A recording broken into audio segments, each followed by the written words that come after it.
Dans cette vidéo, nous allons apprendre à utiliser la trigonométrie pour calculer la mesure d'un angle aigu d'un triangle rectangle. Cette vidéo fait suite à une première vidéo que tu peux retrouver sur l'ENT du collège, dans laquelle j'explique comment utiliser la trigonométrie pour calculer une longueur dans un triangle rectangle. C'est parti!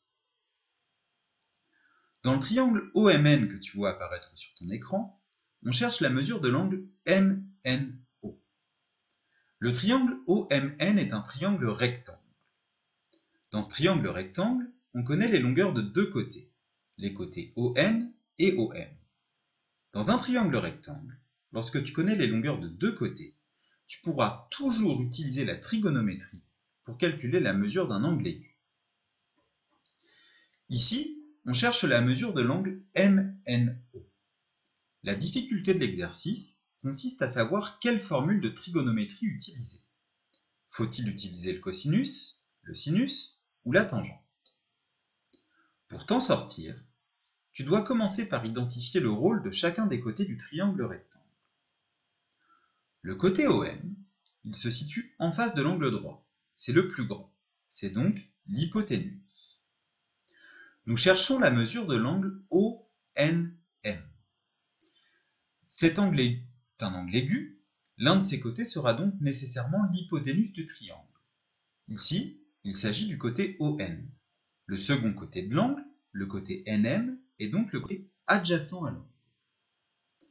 Enfin, le troisième côté du triangle rectangle, le côté OM, est le côté opposé à l'angle.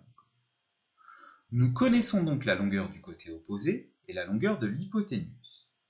Pour savoir quelle formule de trigonométrie utiliser, souviens-toi de ce que nous avons dit en classe. Si tu ne connais pas tes formules de trigo, alors casse-toi. Grâce à ce moyen mnémotechnique, on constate que la seule formule de trigonométrie que nous pouvons utiliser et qui fait à la fois appel à la longueur du côté opposé et à la longueur de l'hypoténuse, c'est le sinus.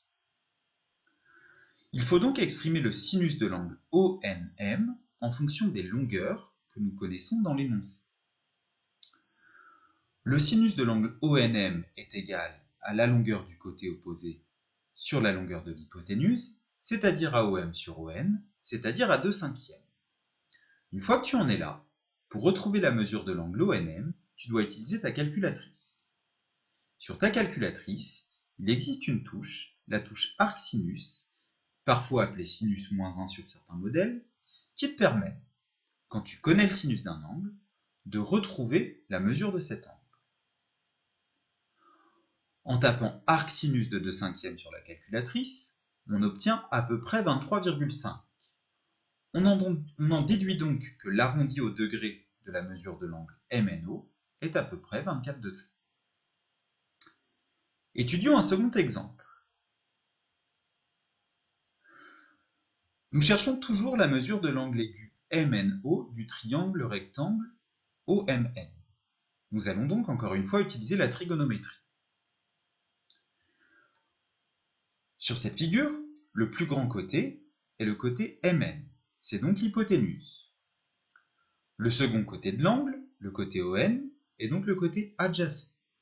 Et enfin, le troisième côté du triangle, qui se situe en face de l'angle ONM, est le côté opposé. Nous connaissons donc la longueur du côté opposé et la longueur du côté adjacent. Nous allons donc utiliser la tangente, qui est la seule formule de trigonométrie faisant appel à la fois à la longueur du côté opposé et à la longueur du côté adjacent. La tangente de l'angle MNO est égale à la longueur du côté opposé sur la longueur du côté adjacent, c'est-à-dire à OM sur ON, c'est-à-dire à 5/7. Pour déterminer la mesure de l'angle OMN, nous allons encore une fois utiliser la calculatrice. Cette fois-ci, puisque nous connaissons la tangente de l'angle, nous n'allons pas utiliser la touche arcsinus, mais la touche arctangente.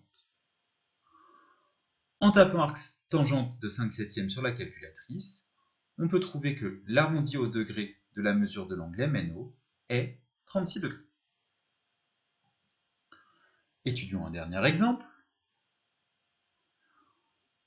On cherche encore une fois la mesure de l'angle MNO du triangle rectangle OMN.